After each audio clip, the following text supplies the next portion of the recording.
real estate, affects the market as a whole, which then sometimes will affect the 10. Right. It'll come in. the real life. We all learn in different ways. If you think about it, Wayne Dyer might not attract everybody. And everything in between. Mission was really to help people just to reach their full potential. The Brad Wiseman Show. And now, your host, Brad Wiseman. All right, we're back.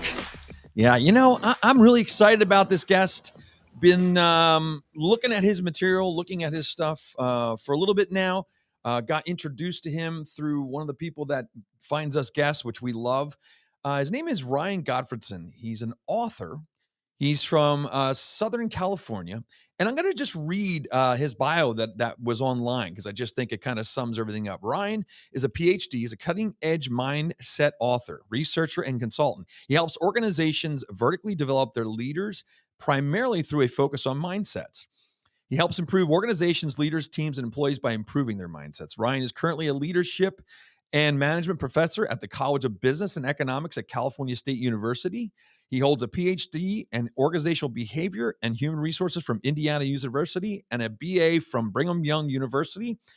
The book he just wrote, like I said, is called Becoming Better. It is really the tips from there, the information from there are really, really, really profound. And I'm excited to talk to him about it and really expand on the mindset that he talks about very often. Okay, that's about it. So Ryan, where are you? There you are. I'm here. Thanks for having me. You're there. I see one of your books in the background actually too. Yeah, I've got 3 books. Success Mindsets was the first one. Elevated Leader is the second one. And then Becoming Better is the new one that's just been out about a month. Yeah, no, it's good stuff. And it really all kind of seems to tie into mindset is what I mean. When I think of you and I think about everything I've read about you, whether it's your website, whether it's the books and all the notes that I see, it's leadership and mindset. And it really, the one thing that really stuck out to me is upgrade your being, not just your doing. That was a quote that you had on your Instagram, I think is where it was. And I really, that's real deep and I love it. Can you dig into that a little bit? For sure.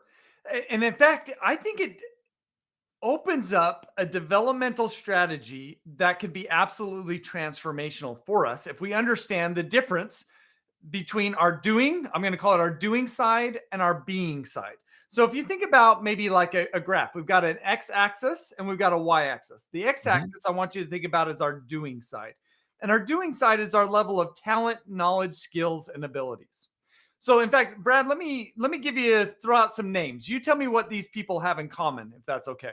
Sure. So let's go Ellen DeGeneres, Tiger Woods, Bill Clinton, let me see, and Michael Jackson. What do they have in common?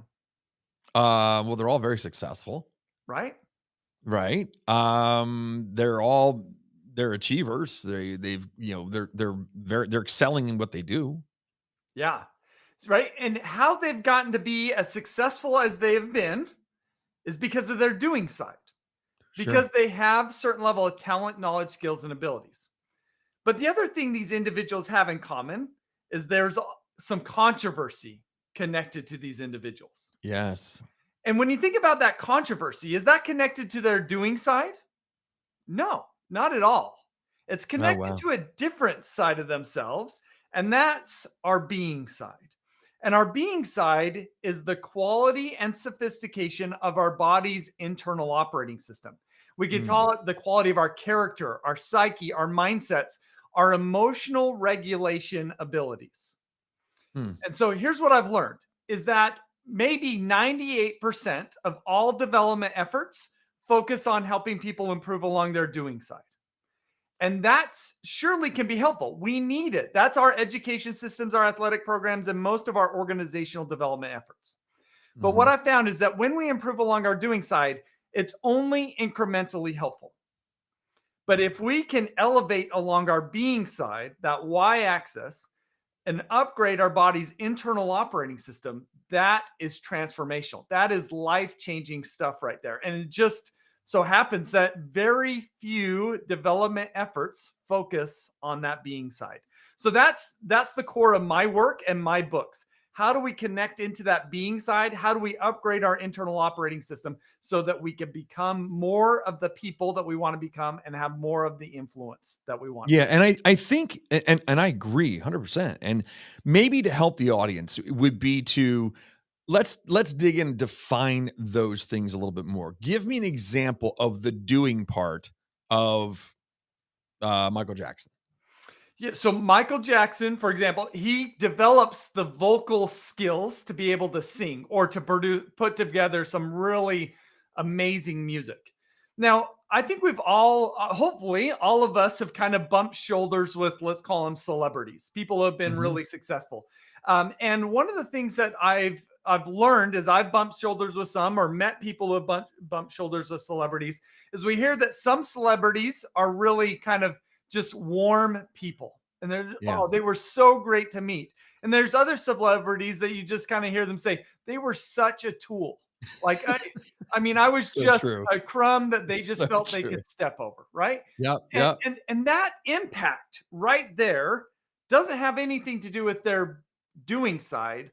Oh, That's all right, right. about their being side. I mean, you Got could it. take even like doctors, for example. 100% of the time that they spend in medical school and residency programs is developing knowledge and skills. Mm, But very little time is spent on figuring out how to help doctors with their bedside manner, yeah, which so is true. maybe as important as having the skills to do the work that they do. Yeah, so true. Now, yeah, and that really breaks it down because but what's interesting about that, when you develop more of the being side than the doing side, I think also that's where trust comes in.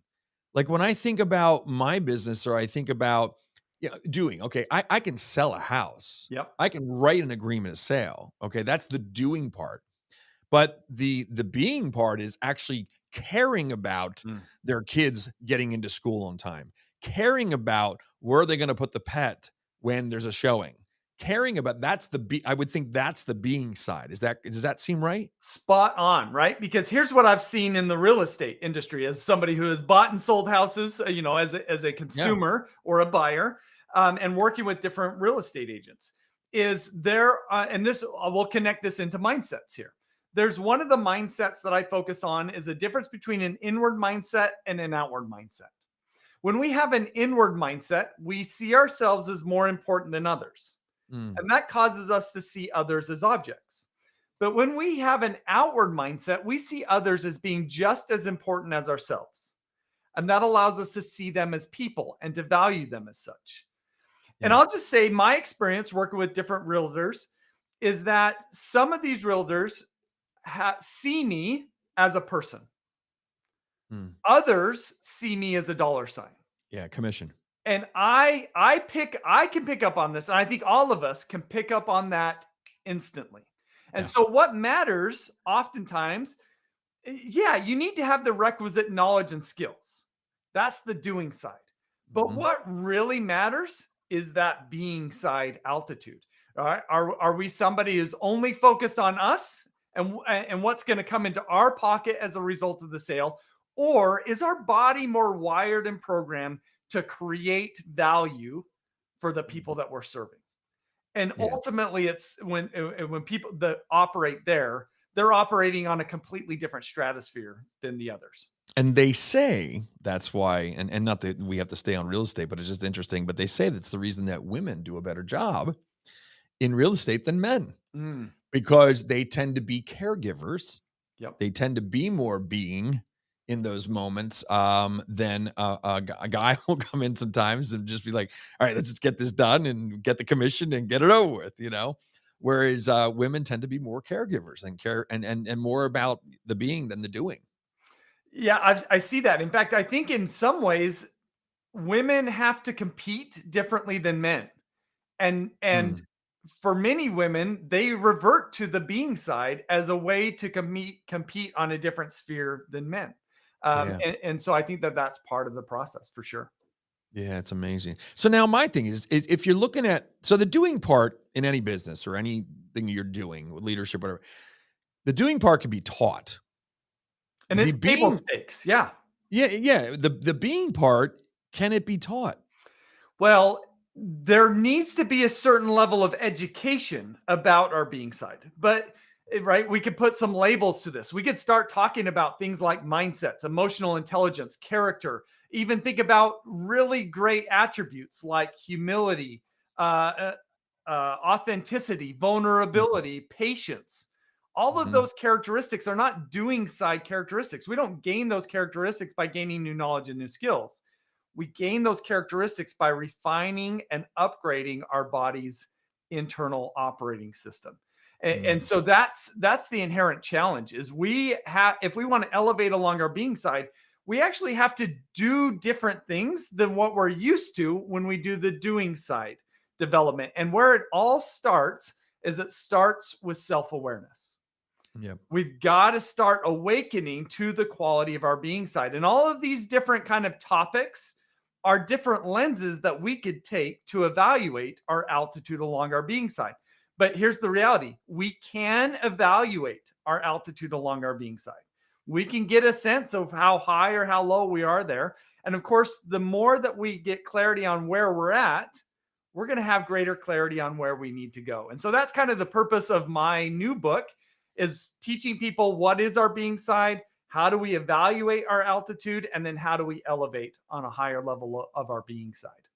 Yeah, and that's not easy work. I mean, you have to be willing to accept that you need to work on that first, right? I mean, part of it's the whole denial thing.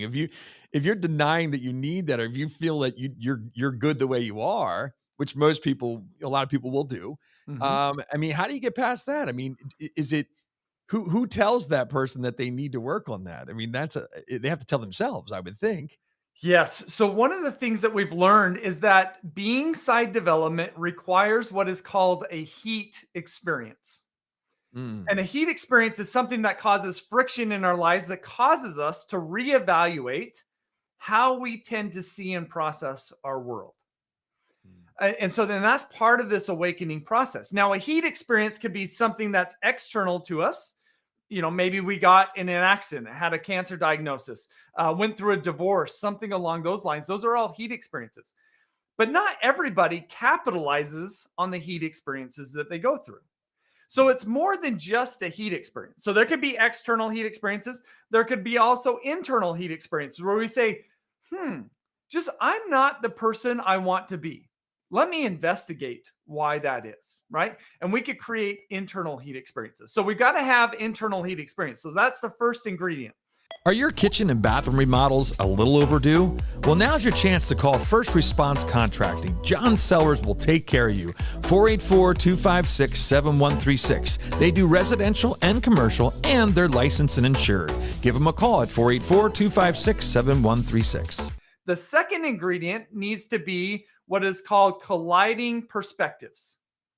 So we need to now, with that heat experience, I kind of take our perspectives and collide it with different perspectives to kind of say, are there better perspectives than what I typically bring to these scenarios?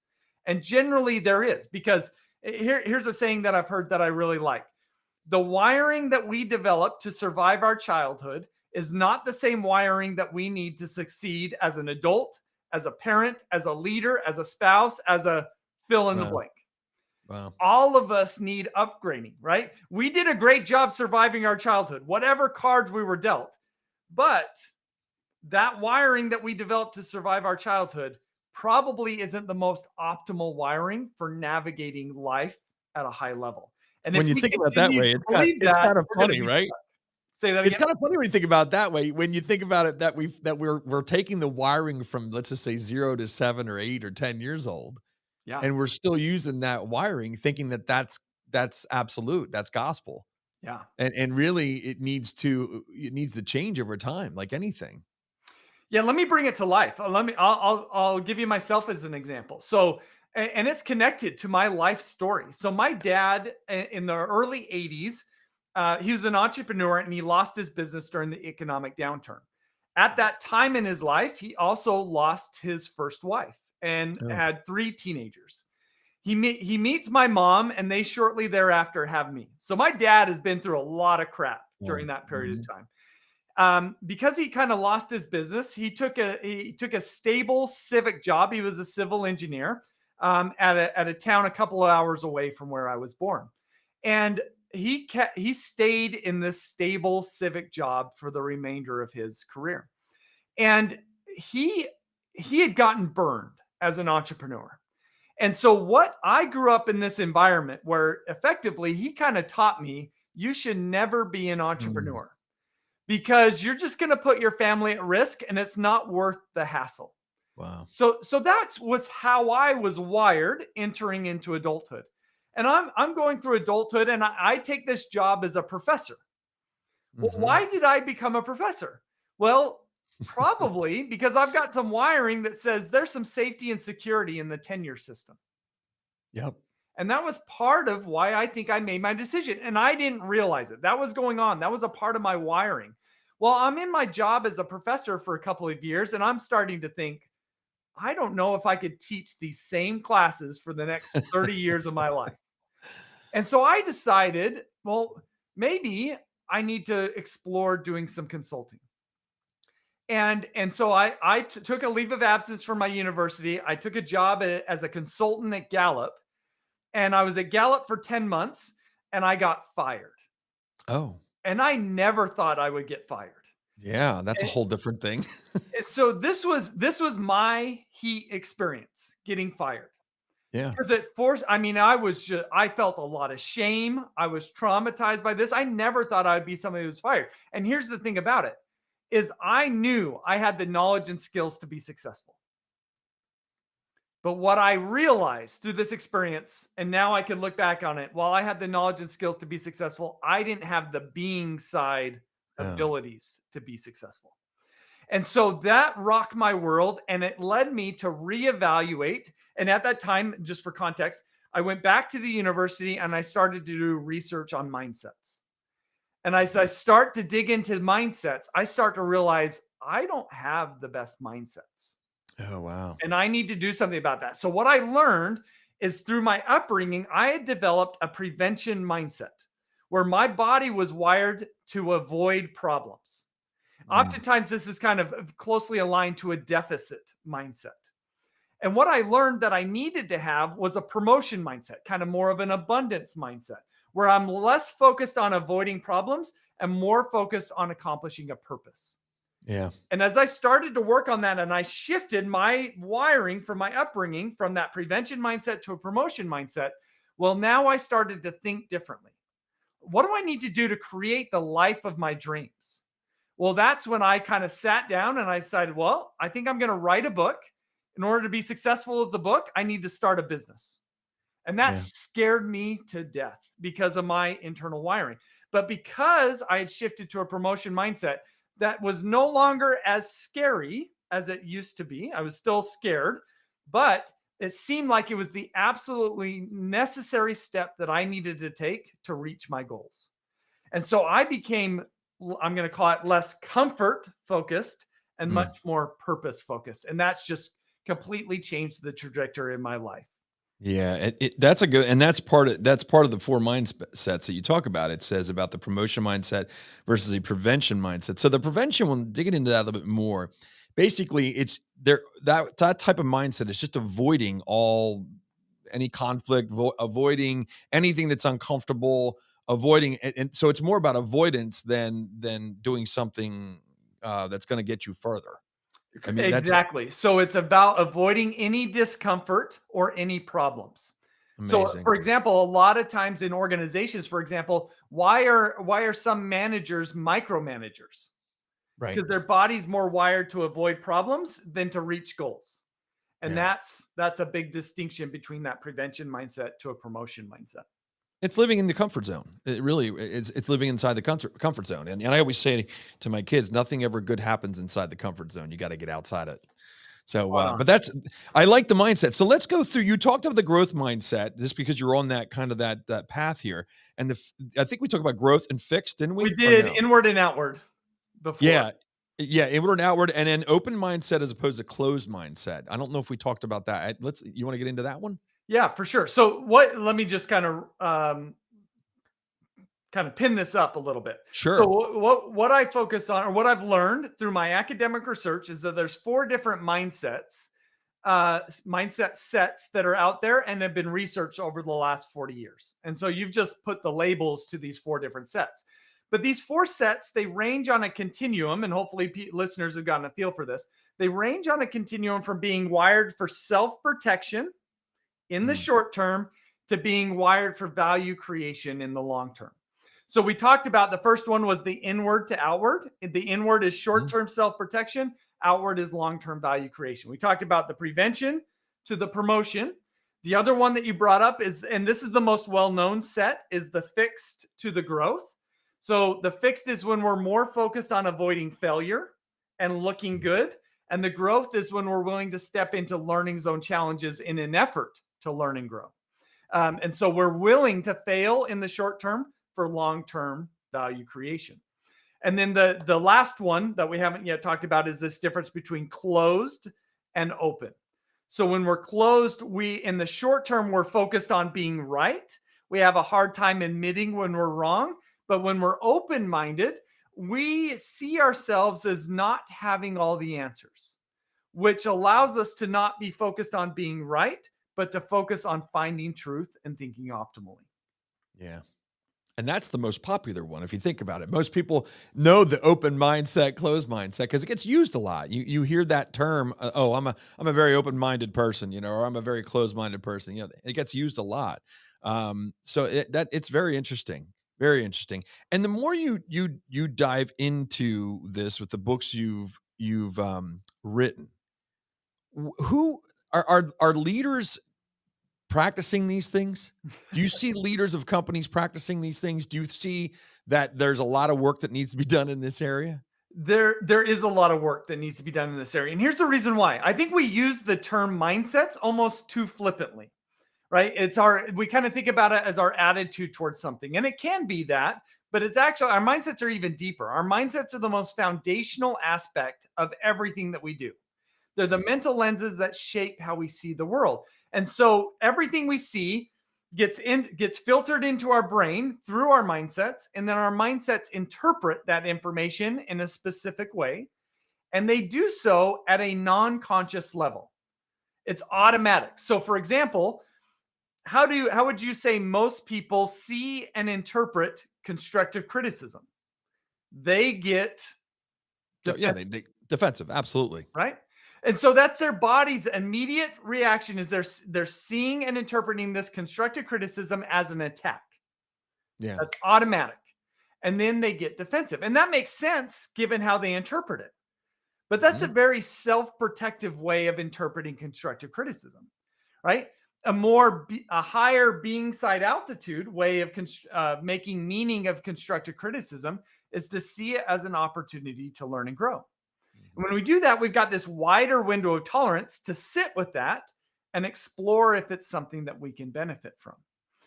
And so to come back to your question, most leaders are not conscious of their mindsets.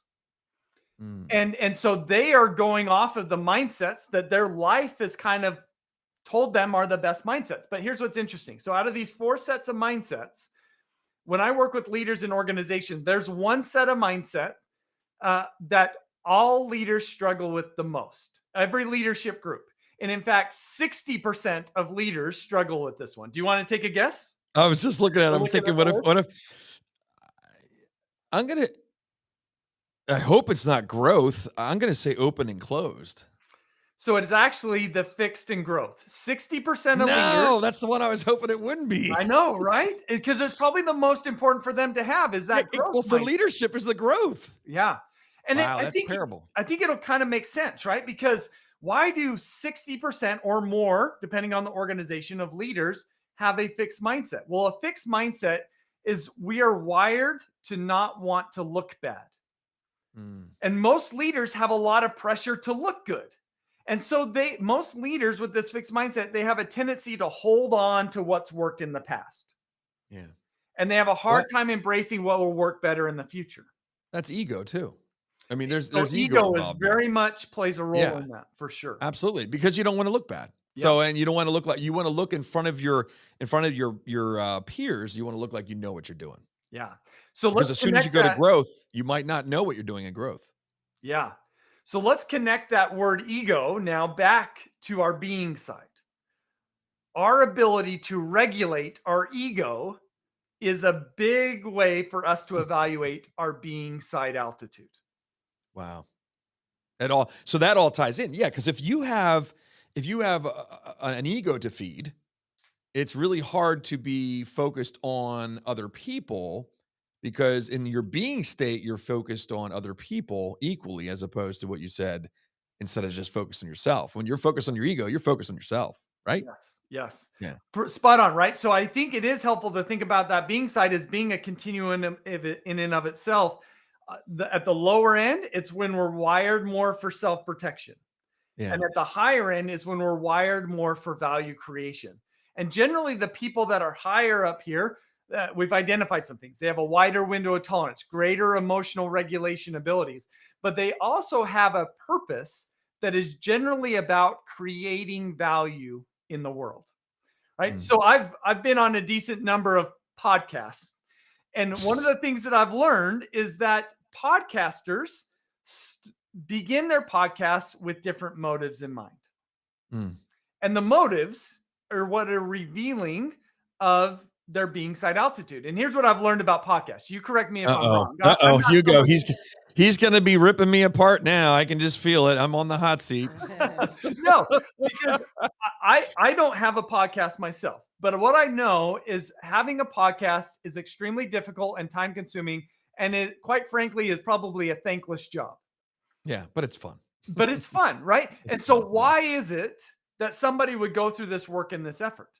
Well, it's generally either to get certain results or outcomes. Mm-hmm. And I'm going to say that's kind of a moderate being side altitude. But there's other podcast hosts that are not about results and outcomes. That might be just secondary or tertiary. But the primary reason is because they want to create value in the lives of others. Hey guys, I want to take a second and thank Comfort Pro. Since 2001, Comfort Pro has been helping customers stay comfortable where they live, work, and play. They have 24/7 emergency service and a 100% customer satisfaction guarantee. If you need help with your heating and air conditioning or indoor air quality, call Comfort Pro at 484-917-1803. Mention the show and receive a free humidifier with the installation of a complete system. Right. And what I loved in the intro to your show is as you're playing your intro is you've got this quote, help people reach their potential. Yeah. Mm-hmm. Right. So what I sense from you and the motive that you have for your podcast is about creating value in the lives of others. Yes. And that's probably why it brings deep meaning to you. And it says something about your being side altitude. Yeah, no, definitely. And it is. It's and the more guests that I get, like you and Stephen Scoggins, who we had in recently, and we just had Daryl Black in here the other day. It is really, really enjoyable for myself too. There's gratification. Thank you. From this also, where I'm learning so that I can share what you guys talk about on these podcasts. It's so full circle. It really is. For sure. And it's very enjoyable, and it's great. And I appreciate the comment about the intro. I appreciate that. So let's get back into let's talk about relationships. Do you ever get into the relationships? I'm talking about like, husband, wife, whatever, those kind of relationships. There's a doing side and a being side there, I would think. For too. Sure. Yeah. Do you ever touch on that? I do. I mean, I generally focus on relationships in a workplace context, but I think many of the ideas translate. So, for example, I think that everybody has the knowledge and skills to listen effectively. Mm-hmm. But in the heat of the moment, do we utilize our knowledge and our skills to listen effectively? Right? That's what's contingent upon our being side here. So that's one way to kind of think about it is I think a lot of us know how to be a good partner and we have the skills to be a good partner, but do we have the being side capacity now becomes the question. So one of the things that I bring up in my new book, Becoming Better, is I bring up attachment styles. Are you familiar with attachment styles? No, not at all. Okay, so the theory around attachment styles is that the quality of our caregiver during our upbringing shapes our attachment style. So if we had a healthy relationship with our caregiver, generally we develop what is called a secure attachment style. When somebody has a secure attachment style, they are naturally kind of trusting of others. Right? They trust others in the sense of if I as a child make a mistake and my parent still loves me, then that allows me to be more trusting of others as an adult, right? Or as I move forward. Oh, I made a mistake. That's human. Somebody will catch me, right? And Yeah. that's kind of a secure attachment style. Well, not everybody had great caregivers when they were children. So what they found is that there are other attachment styles that are less healthy, such as an avoidant attachment style or an anxious attachment style. And so when we don't have, and I'll even kind of share my experience. My parents, I've come to learn, while they were always there for me physically, they were rarely there for me emotionally. And I've had to do some work related to that. But what that caused for me is I developed an avoidant attachment style Oh, wow. because I learned as a child that I was on my own to meet my emotional needs. I couldn't trust others to meet my emotional needs. And that is part of my body's internal operating system. This is Yeah. related to my being side. So, one of the things that I've come to learn about myself with an avoidant attachment style is I have a tendency to prefer working on my own and being independent. Because when I was little, I had a heart, I couldn't trust others. And so now as an Yeah. adult, I've learned. Now, I used to think that, oh, I'm fine. I'm ideal, I would say. But what I've come to learn is I have some trust issues, or that's Oh, how I've wow. been wired. Yeah. And so while I may know how to be, let's just say, vulnerable, I know how to be vulnerable. I have the skills to be vulnerable. But I've been married for 15 years. And for the first 12 years of my marriage, I kept my wife at an arm's distance because I was scared to be vulnerable. So Interesting. I knew how to be vulnerable. I had the skills to be vulnerable, but my body didn't let me be vulnerable.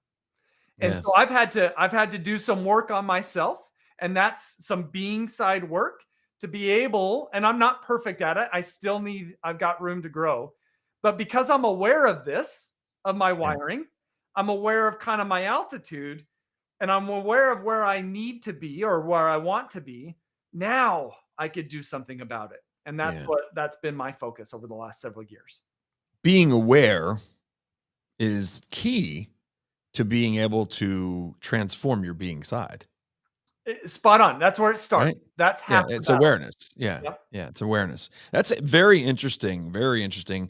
And also, and you know, I hate to make everything male female, but do you find that also I think men tend to be more we're a little tougher with being vulnerable. It's a little tougher for us. I think it's just sometimes because who we're supposed to be or what society says we're supposed to be. Yep. That could be part of some of that also. But that's an amazing it's a very amazing realization that you've come to in your own life.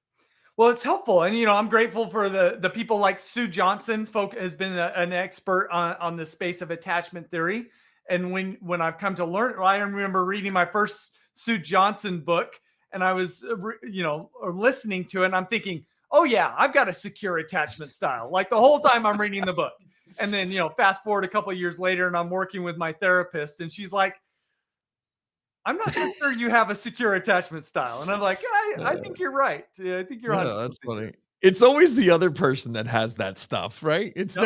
never us. But there's what's I love about that is there's books written about it for people because there's a lot of people have certain things going on, but it's never us though. It's always Never somebody us. else. The book Well, was written for so somebody else. yeah, and it's funny. So I work with groups of leaders, and let me tell you a story with one group. So I'm working with this group of about 30 leaders. They're bringing me in to do a workshop the next day. And I've got a mindset assessment. It's free on my website at ryangottfredson.com. And I had everybody take this mindset assessment, but the leader who brought me in to talk to this group. So I call her up the day before and I said, hey, I really want to get your results to be a part of this collective report that I'm putting together. Can you take the mindset assessment?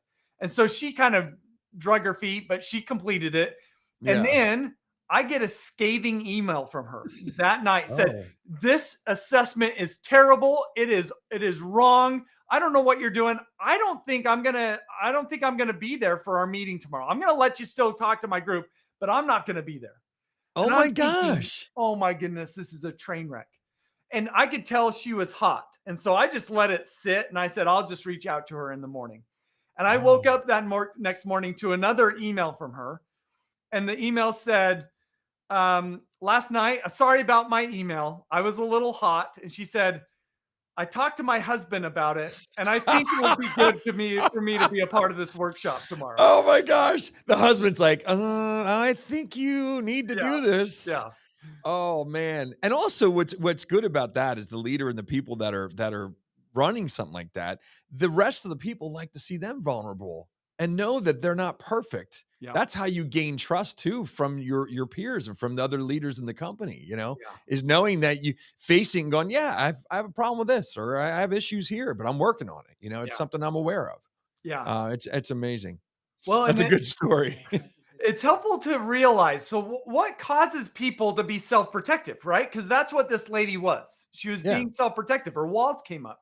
Well, what causes people to be self-protective is, I'm going to say, two broad buckets: our life's experience or our current culture, or the combination of the two, right? And so one of the things, and this is, I'll bring up this topic, it's kind of been an undercurrent to what we've talked about. But what I've learned is that the more trauma somebody has experienced in their life, the more their body becomes wired for self-protection. It's our body's natural default mechanism to experiencing difficult events and situations. Yeah. And so when we realize this, like, this is the meaningful part of this conversation, is our ability to elevate along our being side is contingent on our effort and ability to heal our minds, our bodies, and our hearts.